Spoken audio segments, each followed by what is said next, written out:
नमस्कार, your money में आप सभी का स्वागत है। मैं हूं आपके साथ सुमित और योर मनी जहां पर हम बातचीत करते हैं पर्सनल फाइनेंस को लेकर, हम बातचीत करते हैं आपके पोर्टफोलियोज को लेकर, आपके ग्रोथ प्लान्स को लेकर और किस तरह से आप एक अच्छा पोर्टफोलियो मैनेज करने के बाद अपने ग्रोथ प्लान्स को अचीव कर सकते हैं, इन सब को लेकर।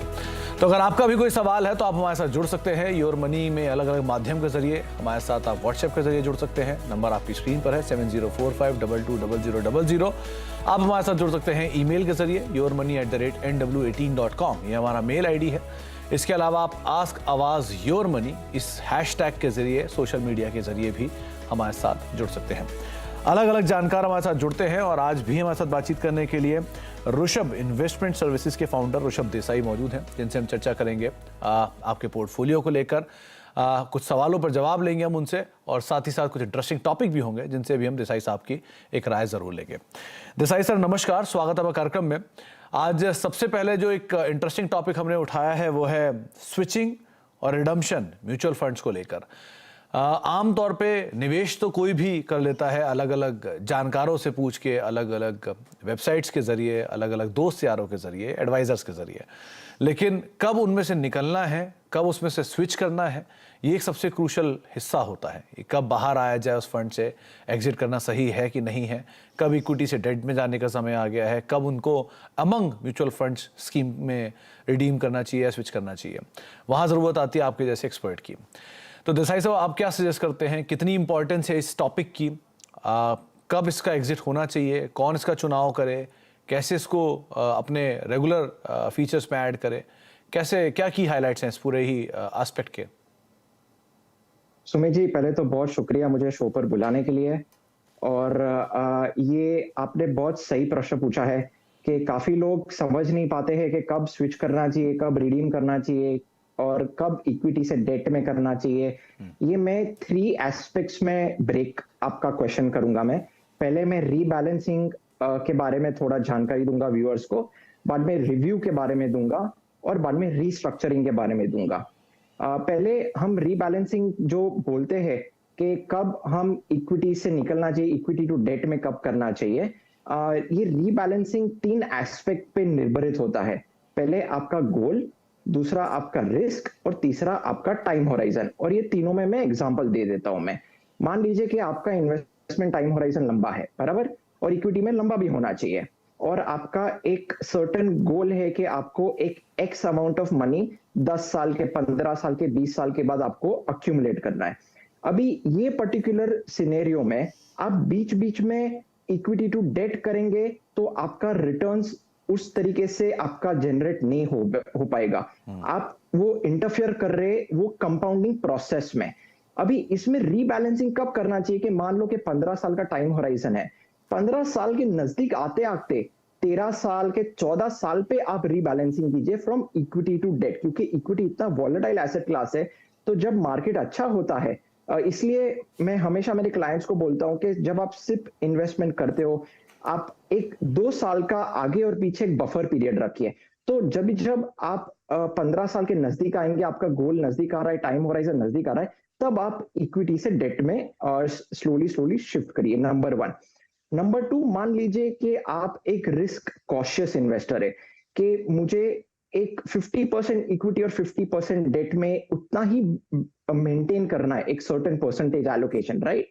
सो उसमें आप रेगुलर इंटरवल्स पे आप रीबैलेंस कर सकते हैं। जब आपका इक्विटी मान लो 50% से 65-70% हो जाता है, तब आप उसमें से थोड़ा बहुत रिडीम करके आप 50% तक आप इक्विटी पे ला सकते हैं।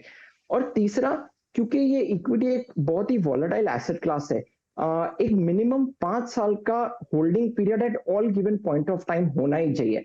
अब साल में एक बार आप रिव्यू, 1 या 2 बार आप रिव्यू कर सकते हैं, मगर इसमें जब आप रीबैलेंसिंग करते हैं तो एनीवेयर आपका जो टाइम होराइजन है, डिपेंडिंग जो टाइम होराइजन है, 3 to 5 इयर्स के बीच में आप रीबैलेंस कर सकते हैं।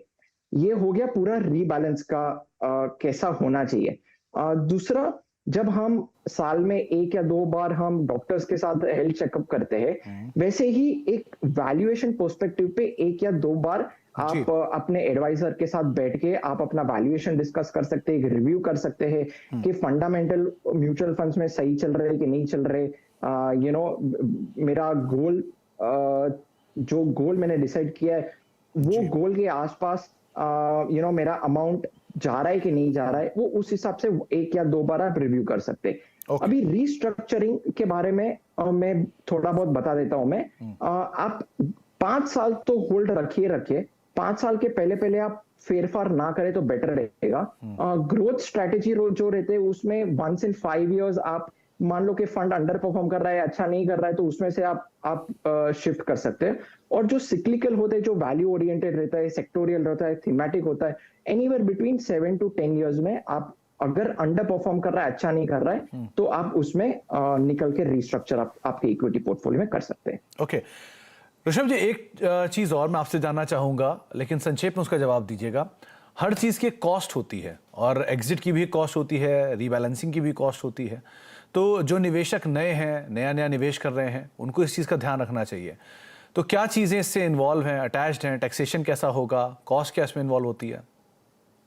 ब्रॉडली इसमें 2 तरह के कॉस्ट आ जाते हैं। आप जब शॉर्ट टर्म में पैसा निकालते हैं, मतलब 1 साल के पहले आप पैसा निकालते हैं, तो आपको शॉर्ट टर्म कैपिटल गेन्स लग जाता है। और आप लॉन्ग टर्म मतलब 1 साल के बाद आप निकालते हैं, लॉन्ग टर्म कैपिटल गेन्स लगता है over and above of 1 lakh rupees, वो 10% है। शॉर्ट टर्म कैपिटल गेन्स आपको 15% लगता है और लॉन्ग टर्म कैपिटल गेन्स आपको 10% लगता है। इसके अलावा आप अगर एग्जिट लोड करके भी कुछ होता है म्यूचुअल फंड्स में, यूजुअली टिपिकली आप 1 साल के अंदर आप निकालते हो, तो उसमें एक फिक्स्ड एग्जिट लोड परसेंटेज लग जाता है। अभी किन म्यूचुअल फंड्स में 1 साल होता है, किन में 2 साल और किन में 3 साल भी आ जाता है। तो इन्वेस्टर्स को खास ये ध्यान में रखना चाहिए, टैक्सेशन आ जाता है और एग्जिट लोड भी आ जाता है।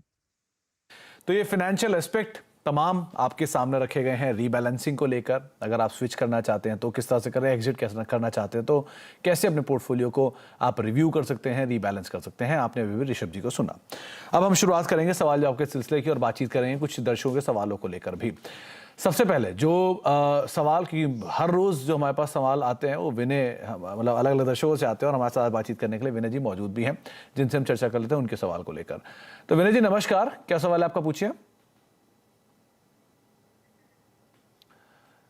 चलिए, शायद विनय जी से संपर्क नहीं हो पा रहा है, लेकिन विनय जी का सवाल जो है वो आपकी स्क्रीन पर ज़रूर आता हुआ दिखाई पड़ेगा। विनय जी ने पूछा है कि कब और कितना एक रीबैलेंस और रिव्यू की ज़रूरत है, और साथ ही साथ उनका ये भी मानना है कि कैसे कैसे इसमें गोइंग फॉरवर्ड करना चाहिए। तो ऋषभ सर, जो सवाल आपके सामने आया है विनय जी का, वो उन्होंने पूछा है कि 35 साल उनकी उम्र है और पोर्टफोलियो करीब उनका 4.5 लाख रुपए का है, और वो ये चाहते हैं कि पोर्टफोलियो को आप रिव्यू करें और वो कुछ रकम जो है वो डेट फंड में भी निवेश करना चाहते हैं। तो कैसे इसको वो कंटिन्यू कर सकते हैं? आपकी टिप्पणी क्या होगी इसके ऊपर? सुमित जी, उनके 3 गोल्स है मैं जो पढ़ पा रहा हूं मैं। 4.5 लाख रुपए का करंट पोर्टफोलियो है। 10 इयर्स उनको 5 करोड़ चाहिए, 18 साल में 1 करोड़ चाहिए और 25 साल में उनको 1 करोड़ चाहिए। ठीक है, अभी मैं पहले उनका पोर्टफोलियो देख लेता हूं। मैं उनके पोर्टफोलियो में 2 लार्ज कैप फंड है, उनको 2 की जरूरत नहीं, सिर्फ 1 की जरूरत है। एक एक्टिव है और एक पैसिव है। एक्टिव लार्ज कैप सेगमेंट अभी थोड़ा स्ट्रगल कर रहा है आउट परफॉर्म करने के लिए उनके जो रिस्पेक्टिव लार्ज कैप इंडाइसेस है। तो मैं पहले तो ये आप उनको रेकमेंड करूंगा कि वो blue chip, axis blue chip में से निकल के सिर्फ यूटीआई निफ्टी 50 इंडेक्स फंड में ही निवेश रखे। दूसरा, क्योंकि उनका टाइम होराइजन काफी लंबा है, मैं ये एडवाइस करना चाह रहा हूं कि लार्ज कैप थोड़ा कम कर दे और मिड और स्मॉल कैप में अच्छा एक्सपोजर ले। और एक और चीज मैं बोलना चाहूंगा कि फ्लेक्सी कैप स्ट्रेटेजीज भी अच्छा लार्ज कैप लेता है, तो उनको लार्ज कैप का वैसा टेंशन लेने का जरूरत नहीं है। तो उनको मैं ये रेकमेंड करूंगा कि एक्सिस ब्लू चिप को रिप्लेस करके 5,000 ईच एक मिड कैप और एक स्मॉल कैप में इन्वेस्ट करें।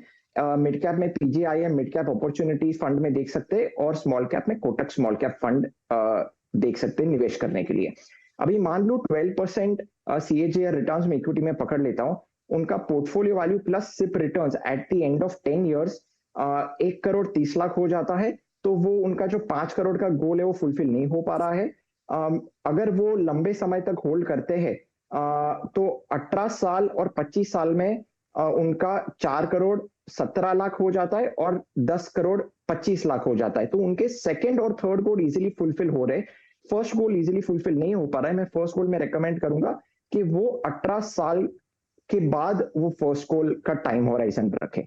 शॉर्ट टर्म में फुलफिल 10 इयर्स में फुलफिल नहीं हो पा रहा है। तो रणनीति बताई गई है वेने जी की तरफ से आपको, और आप उसके अकॉर्डिंग यहाँ पे अपना पोर्टफोलियो रीबिल्ड कर सकते हैं। दिनेश फोगाट साहब ने भी एक सवाल भेजा है हमें, और फोगाट साहब का ये सवाल है कि उनकी उम्र 37 साल है, 20 साल में वो 4 करोड़ का एक लक्ष्य साध कर चल रहे हैं। मौजूदा निवेश करीब करीब 25,000 रुपए की SIP का है, और बहुत सारे फंड्स के नाम भी उन्होंने भेजे हैं। तो ऋषभ सर क्या करें, क्योंकि गोल तो अचीवेबल लग रहा है, थोड़ा सा अगर इंक्रीमेंटल SIP और इसमें ऐड कर लेंगे 20 साल में तो शायद इजीली अचीवेबल हो जाएगा। आपकी राय क्या है? दीपक जी का जो मैं प्रश्न पढ़ पा रहा हूँ उसमें वो करंटली 11,500 का SIP ऑन गोइंग है। उन्होंने 3,000 जो है वो सुंदरम स्मॉल कैप फंड में पॉज किया हुआ है। करंटली उनका जो फंड सिलेक्शन है मुझे ठीक लग रहा है, मुझे कोई दिक्कत नहीं नजर आ रही है। मैं सिर्फ एक ही चेंज करना चाह रहा हूँ कि जो सुंदरम स्मॉल कैप फंड है उसमें से निकल के, क्योंकि वो उनके जो पीयर्स है, जो स्मॉल कैप कैटेगरी में पीयर्स है, उनसे काफी लैग कर रहा है परफॉर्मेंस में, वो उतना अच्छा नहीं कर पा रहा है। और मैं देख पा रहा हूँ उनके पास दो ये दिनेश जी का सवाल है, दीपक जी का सवाल का आप शायद जवाब दे रहे हैं। मैंने आपसे दिनेश जी के सवाल पे पूछा है। I'm very sorry. I'm sorry. I am correcting myself.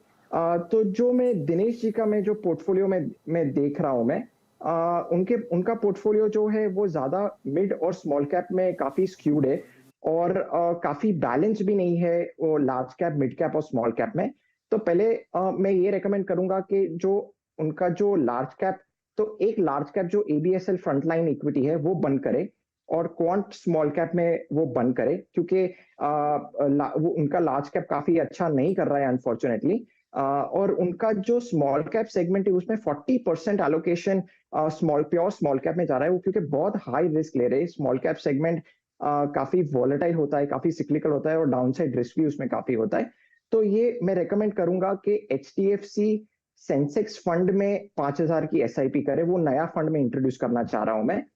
UTI flexi cap fund में 5,000 करे, पराग पारेख फ्लेक्सी कैप में वो 5,000 करे, वो नया फंड है। SBI मैग्नम में वो 5,000 करे, और निप्पॉन इंडिया स्मॉल कैप में वो 5,000 करे। अभी मैं वो देख पा रहा हूँ कि उनके पास PPF, NPS और सुकन्या समृद्धि योजना भी है।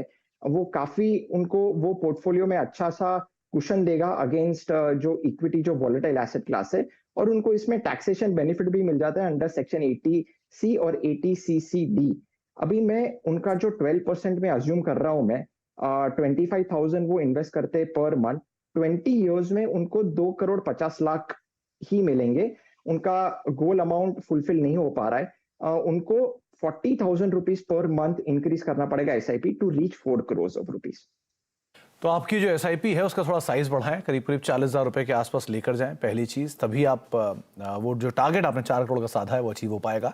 इसको आप इंक्रीमेंटल वे में भी लेके जा सकते हैं, यानी कि धीरे धीरे ही बढ़ा सकते हैं और 40,000 के पार भी ले आ सकते हैं। और दूसरा, आपका जो स्मॉल कैप में ओवर एक्सपोजर है उसको थोड़ा सा कम करें, क्योंकि रिस्की एसेट होते हैं वो, तो वहाँ पर ओवर एक्सपोज होना, अंडर परफॉर्मेंस वैसे भी रही है स्मॉल कैप स्पेस की, तो वो भी आपके लिए थोड़ा कंसर्न रह सकता है। VK पांडे साहब का भी एक सवाल हमारे साथ मौजूद है, बलिया से उन्होंने सवाल पूछा है।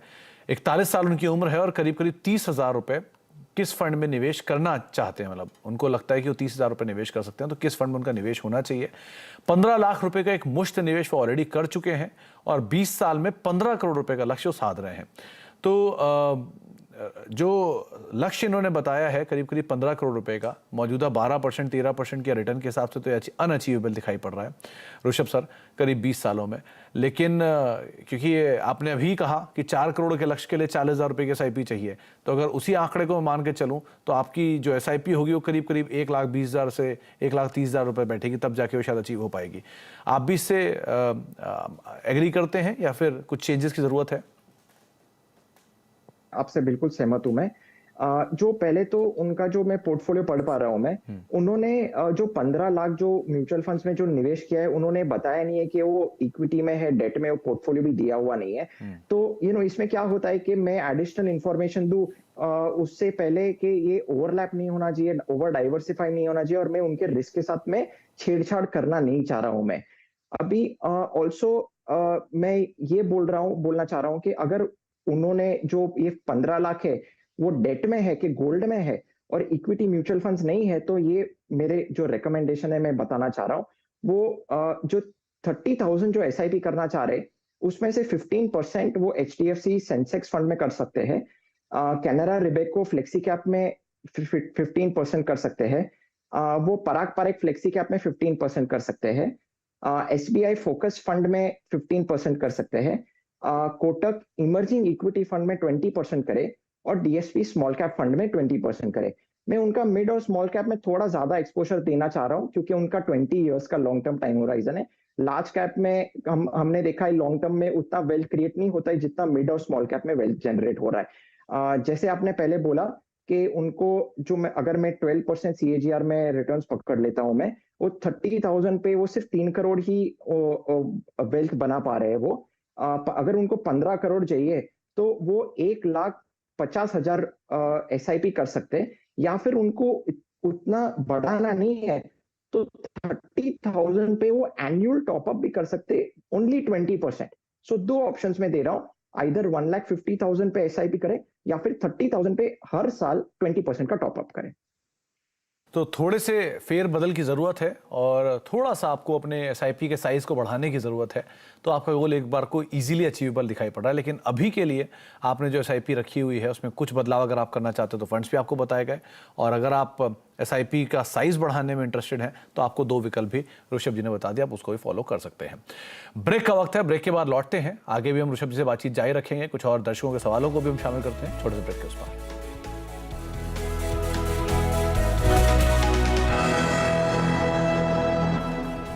अब देख रहे हैं योर मनी और बातचीत कर रहे हैं हम हमारे आज के जानकार ऋषभ जी से और चर्चा कर रहे हैं अलग अलग सवालों को लेकर, इंटरेस्टिंग टॉपिक्स को लेकर। तो ऋषभ जी, अब समय का अभाव है इसलिए आपसे सीधे टॉप 4 फंड्स ही जानना चाहेंगे, कौन से फंड्स को आपने चुना है? सुमित जी, मेरे टॉप 4 फंड्स है Invesco India contra fund, HSBC value fund, Edelweiss greater China offshore fund और Motilal Oswal Nasdaq 100 fund of fund. Okay, तो 4 फंड्स आपकी स्क्रीन पर हैं, Invesco, HSBC, Edelweiss greater China और Motilal Oswal Nasdaq 100 fund of fund. इन चारों को आप देख सकते हैं अगर आप नया निवेश करने जा रहे हैं तो ऋषभ जी की राय आपकी स्क्रीन पर आप देख रहे हैं। बहुत बहुत शुक्रिया ऋषभ जी हमारे साथ मौजूद रहने के लिए और सभी सवालों के जवाब देने के लिए और इंटरेस्टिंग टॉपिक्स पे अपना एस्पेक्ट साफ रखने के लिए। फिलहाल योर मनी को अब यहीं समेटेंगे, एक ब्रेक का वक्त है और ब्रेक के उस पार भी लगातार खबरों का सिलसिला आगे बना रहेगा। नमस्कार।